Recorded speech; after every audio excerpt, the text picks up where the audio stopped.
Mortimer presents The Trials of Marshall Hall.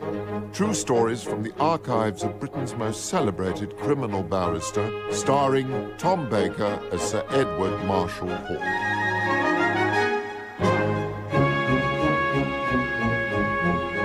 A Death at Christmas. Introduced by John Mortimer. It's always disturbing, even horrifying, when someone you know is accused of a serious crime. Perhaps a friend who'd always seemed sensible and affectionate. His friends thought the young ex-soldier Frederick Rothwell Holt, arrested for murder on Christmas morning 1919, quiet and dreamy. But what was he dreaming of? Even more terrible is the identity of the victim, for the woman found beaten and shot on the sand hills at St. Anne's-on-Sea is Holt's lover, Kitty Breeks. As the small town becomes certain of his guilt, many forget he'd just come home from a war in which he'd witnessed scenes of carnage unsurpassed in their horror. No! All right, mate. No, get me out! All safe. No, please! Sit tight now.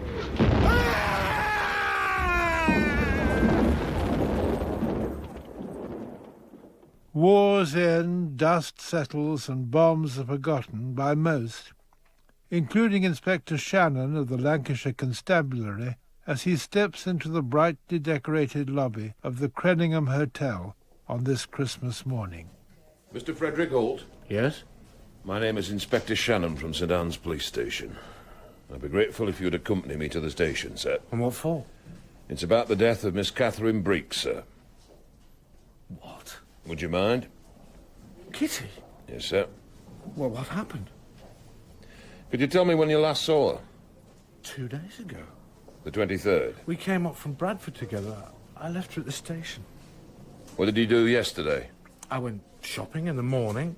Why? What's happened? And yesterday evening? I was at home with my father. You didn't go out? No. Well, I went out for a glass of beer. What is it? Why are you asking me this? Miss Breeks was murdered, sir. Yes, I see. Do you own a revolver? My God. I have reason to believe that your revolver was used to kill Miss Breeks. I'm arresting you on suspicion of murder. Do you wish to say anything in answer to the charge? You're not obliged to say anything unless you wish to do so, but whatever you say will be taken down in writing and may be given in evidence. Yes. Is that what you want? Right. Right you are, then. Mostyn? Are you perfectly all right, sir? Do you know what infuriates me to the point of madness? Petty-minded judges, sir? I'm not joking, Mostyn. A certain human trait, stubbornness. Stubbornness. I refer to the crushing, endless, repetitive inability of some people to learn from experience. My daughter. Ah, yes, sir. What? Oh, it doesn't matter. It doesn't matter. I have poured love and concern and all the powers of my protection into that child. Now she tells me she wants to go to Africa, to be a nurse in Africa, to help the African people. I should have said, are you ready for Africa? I could have said, is Africa ready for you? She wishes to do this in the company of a doctor whom she tells me... She says she is in love. I told her in the simplest terms I could find that at no time in her life thus far has she shown herself able to pursue an endeavour past tea time. I see, sir. And how does she respond? She tells me, with or without my blessing, she is going to Africa. And she will not speak to me. An old technique designed to bring me to my knees. It will not. Sir Edward. You and Mrs. Mostyn never had children. No, sir. Very wise. Sir Edward. Newton, I'm not interested. Sir? The brief you are carrying, I am not available to take it. What have you done? Not me. His daughter. His precious daughter. Oh? These sudden temper tantrums, they're getting worse. He's like a child. Rebellion in the camp? What is it? What? The brief you've got there. He's not interested. You heard him. Mr. Newton, after all these years... Maybe I should see if Sir Archibald is available. Where are you going, Newton? About my business? Leave the brief here. But you said... Leave the brief here. Goodbye, Mr. Newton. Well? R versus Frederick Rothwell Holt.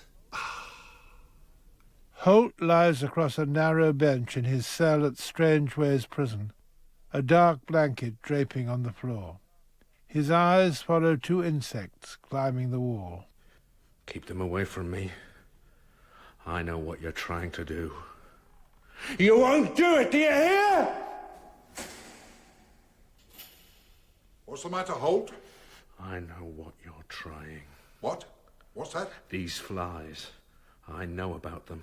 I understand about them. The flies. They're bothering me. I know what it is you're up to with them. Look, why don't you settle down? They're carrying germs, aren't they? Try and get some sleep. Why don't you do that? They're American germs. They're fever germs. I know what's happening. No, listen. They're trying to kill me, but they won't. You know why? I should just relax. Because I understand about them, and when you understand, you're safe. You will don't not. get excited. You You're will getting not excited. overcome me. Do you hear? Because I know all about it. Cold wind, sir. Don't you like the seaside, Mustard? Not in winter, sir. This is where they found a girl's body. Yes, sir. Where children play. Clubbed down from behind and shot 3 times as she lay. Pretty woman. You've seen the photograph? Yes, sir. And in love with our man, too. I've been given a pile of letters. Love letters. Well, she was devoted to him. It's a sad, sad business. But that's not all. What else is there, sir? If we can believe the letters, Yes? he was devoted to her as well. Come on. Where, sir? Let's go back and talk to Holt.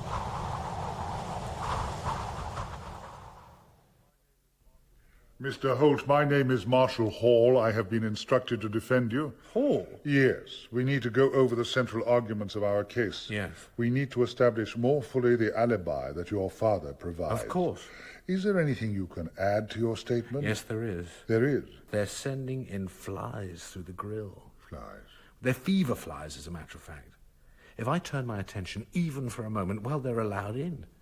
The police conspire. Say the word dogs. See if you get a reaction. Then follow up and say, why do you permit bloodhounds to enter the prisoner's cell following a trail of paper? Mr. Holt, I wonder... A man in Bridlington has accused me of murder. Bridlington? This is the point. I've never even been to Bridlington. It's cool, isn't it? Use what you can. Cheer up. Until the Homicide Act of 1957, English courts were guided in their treatment of possibly insane defendants by a set of questions known as the McNaughton rules. Did the accused know what he was doing? Did he know that what he was doing was wrong? Now in the taxi from prison, Marshal Hall begins to see these rules have all the flexibility of a straitjacket. You've met the defendant, sir? Poor fellow. To lose your reason. Terrible, isn't it, Newton? Well, of course, I'm no expert. Meaning what? Just because a man acts mad. Do you think he's fabricating? I think it's possible. No, the dogs, the flies, the conspiracy. He's mad. He shouldn't be standing trial. All right, Sir Edward. You've shown me how the opposition will argue, however. Yet we can't let him stand trial without some special plea. Not guilty, then? That's his choice. But he'll go to the gallows. Oh, that wretched man. What kind of a society executes its sick? We plead insanity, then? But what does that mean? We let him stand trial. We say he committed the murder but was insane, meaning he cannot appreciate the nature of his act. Well... The problem is, according to the McNaughton rules, there are degrees of insanity. And who can tell us what degree he is at? If the prosecution shows that his intellect is unimpaired, he may be judged responsible. It is the emotions which rule our conduct, not the intellect. It won't work. If I fail in the plea, he hangs. Newton, it must not happen. The third choice, then? Unfit to plead. We say we can take no instruction from him. He doesn't know what he's doing. It's the simple truth, after all. Isn't there a tremendously high risk in that, sir? If we are overruled, then he is launched immediately into a full trial in which the argument about his insanity will already have been rejected. I am absolutely clear on that already, thank you, Newton. I'm sorry, sir. One day, Newton, we will have a judicial system capable of responding to the complexity of the human mind. But until that time, we are children, clumsy, ignorant children, crashing about in the china shop of the soul. A heavy rain slashes down against the windows of Manchester Assize Court. Inside, under electric lights in the early afternoon, the jury is gathered to decide on Holt's ability to plead. In the witness box, a Captain Dawes of the War Office stands stiffly, awaiting Marshal Hall's questions. Would you say the prisoner displayed symptoms of shock in relation to his experiences in the trenches? Yes, sir. Lieutenant Holt was present at the bombardment of Festubert. Soon after, he reported sick, and thereafter suffered from depression and loss of confidence. Are these symptoms more commonly known as shell shock? That is correct. The questions continue, and when his turn comes, the Attorney General seeks to paint a different picture. Have you ever known of anybody pretending to be shell-shocked in order to get out of the firing line? Yes. And were you initially convinced by these people? On some occasions. Would it not take some intelligence to fabricate the symptoms of shell shock? Successfully, yes. To carry it off, yes, it would take intelligence. Would you say the prisoner is an intelligent man? Yes, but I... No further questions. Dr. Smith, a pale, thin-faced man, an expert on the brain, is next to face the fire. In your opinion, was the prisoner insane? Yes, he was. And would you say he is still insane? Yes, I would. And then the Attorney General... Could we not say that the prisoner is a man of no little ingenuity, resource, boldness? I don't understand what you mean. I mean that of all the forms of insanity, is not delusional insanity the most easy to simulate? He believes there is a conspiracy against him. The police send bloodhounds into his cell following a trail of paper. We have heard all that. What is more, he bears the facial appearance of a case of mental degeneracy. He has a narrow forehead, his eyes stand close together, and he has rather prominent ears. Prominent ears? Are you saying that every Crown Court should be supplied with a pair of calipers in order to measure the protuberance of a prisoner's ears? Gentlemen, my learned friend has implied the prisoner is behaving with guile. But the truth is, we do not know what the prisoner's opinion of this plea is. I am making it on his behalf. He has not asked me to make it. No matter that my learned friend mocks, my client was already suffering from the grievous shocks of his wartime experience and received a still greater shock on being charged with murder. So I ask you to find that he is not fit to plead. But the prisoner seems to have lost interest. He looks at the clock. He yawns. Foreman of the jury, you have considered the question put before you. How do you find? We find the prisoner fit to plead. Frederick Rothwell Holt, you are charged with the willful murder of Catherine Elsie Breeks. How do you plead? Guilty or not guilty? I am not guilty. Sir Edward! Sir! Won't you come in? It's raining, sir! Go back to the hotel, Marston. The case, sir! Holt is a man who's seen too much.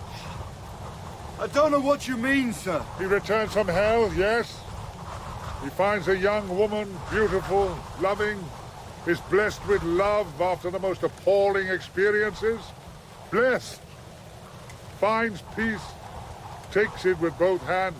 They exchange letters, such love letters to break your heart, tender, faithful, and loving. They plan a future together, and then, a sudden rage, jealousy, some who knows exactly why or what, some destructive voice within.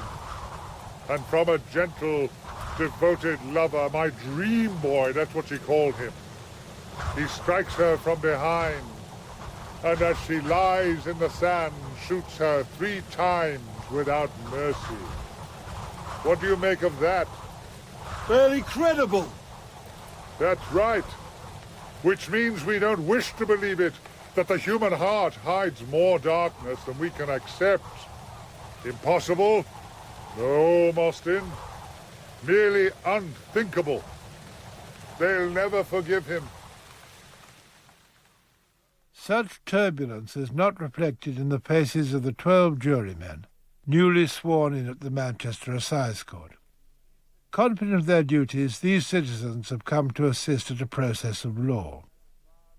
Outside, a violent storm lashes at the windows, but in here there is only calm.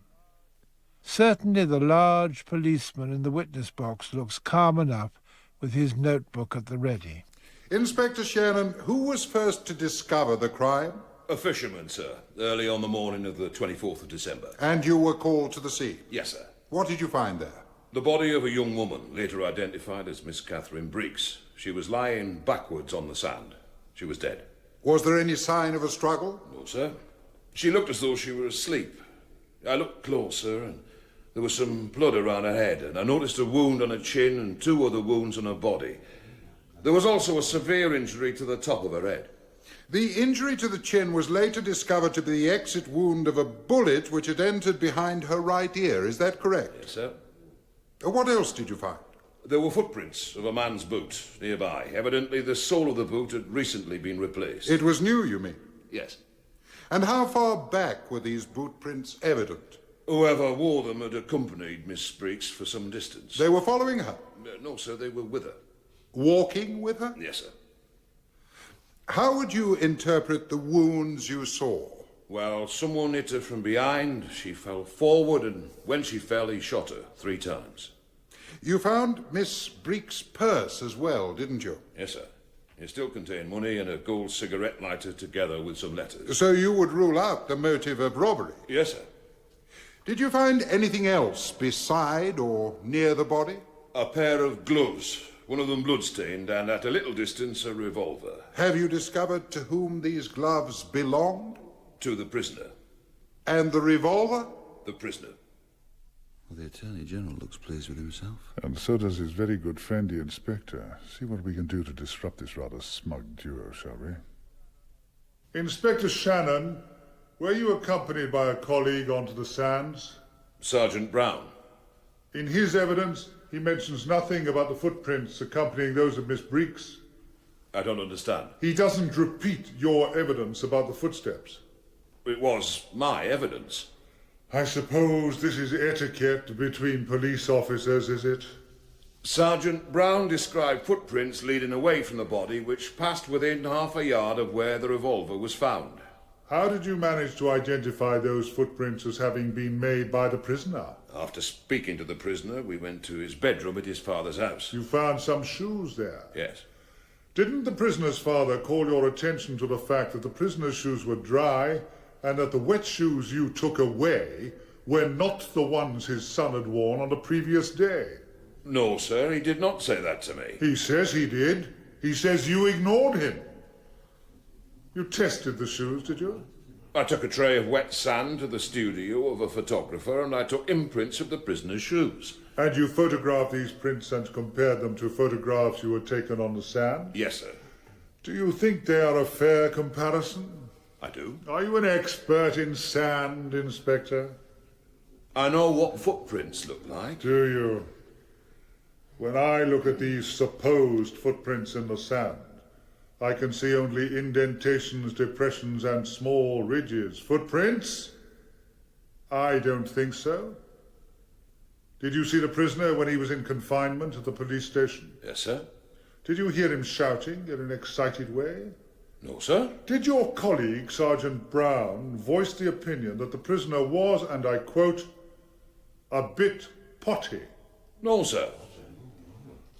Tell us about the arrest of the prisoner, if you would. I went to the Crenningham Hotel. Where the prisoner had reserved a table. Yes. A table for two. So he told me. He was waiting for Miss Breeks to arrive. That's what he said. A man's life is at stake, Inspector. I'm aware of that, sir. And you asked him to account for his movements on the previous day. Yes.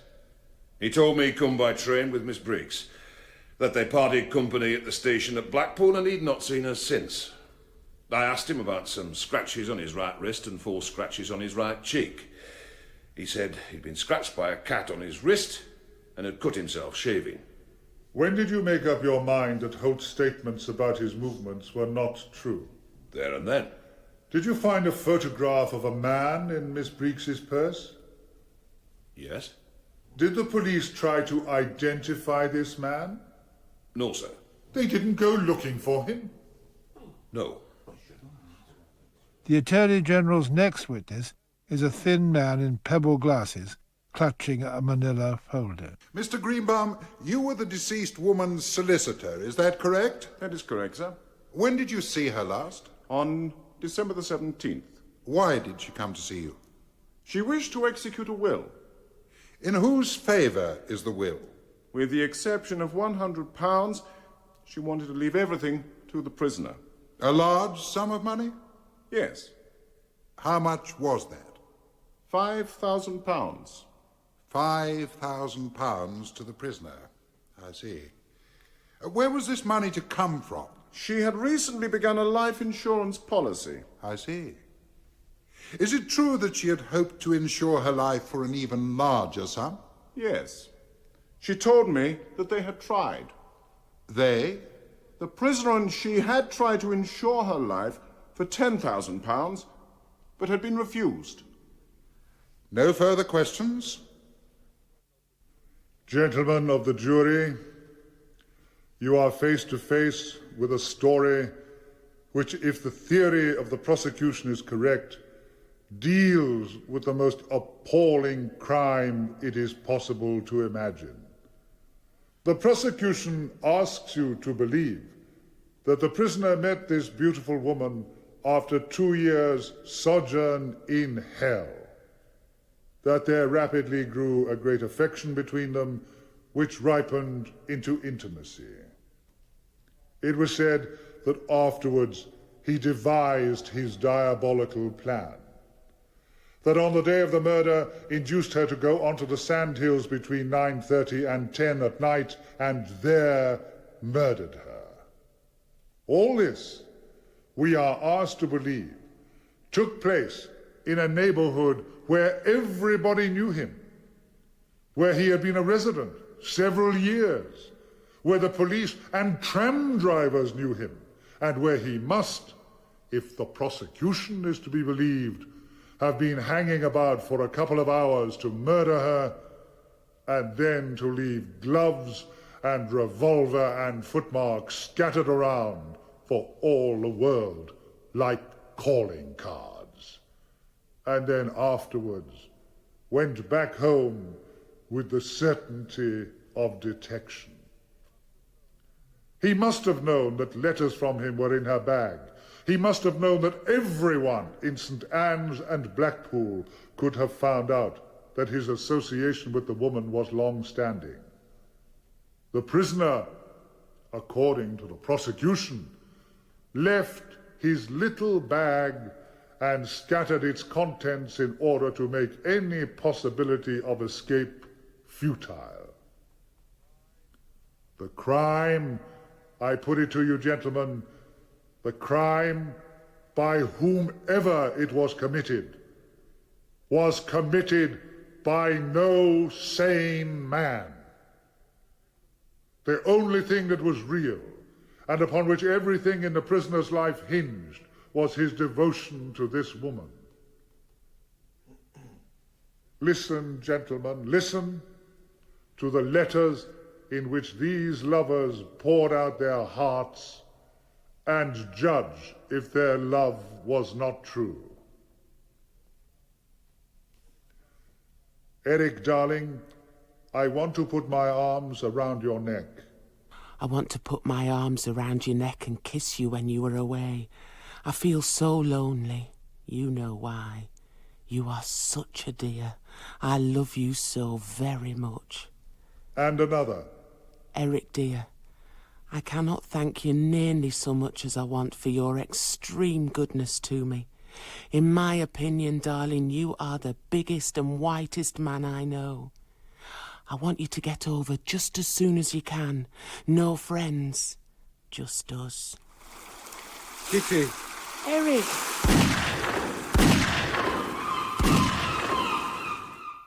My dear, darling Catherine, you have no idea how lonely I feel without you, dearest. You love me. I love you. I feel I must always be near you. You are the one and only to me in this world. How do you find the prisoner? Guilty or not guilty? Guilty. Sir? Mostyn? I've packed, sir. The taxi's wait. You did all you could. Please, Mostyn. Oh, and, your letter, sir. Thank you.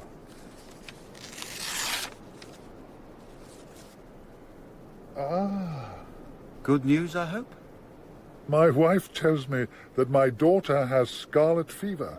She's given up the idea of going to Africa. Apparently, her young doctor's gone without her. By the way, will you be attending the Attorney General's dinner tonight, sir? I've been asked to reply. No, Mostyn.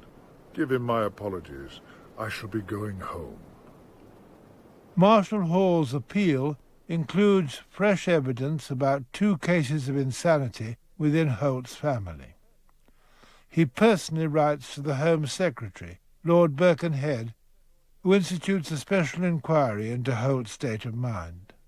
But after their report, Birkenhead does not advise the King to use his prerogative of mercy.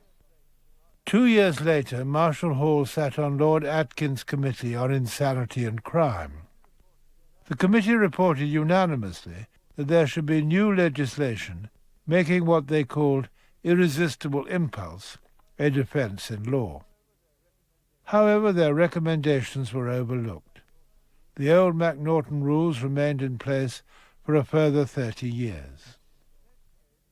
The next case also involves an ex-soldier, one who goes to great lengths to conceal his ownership of something as innocent as a bicycle. In the case of the green bicycle. John Mortimer presented The Trials of Marshal Hall, dramatised by Michael Butt and directed by Michael Fox, with Tom Baker as Sir Edward Marshal Hall and featuring Derek Howard, Becky Hindley, John Hartley, Timothy Block, Jonathan Tafler and Robert Blythe. The Trials of Marshal Hall is a Fiction Factory production for Radio 2.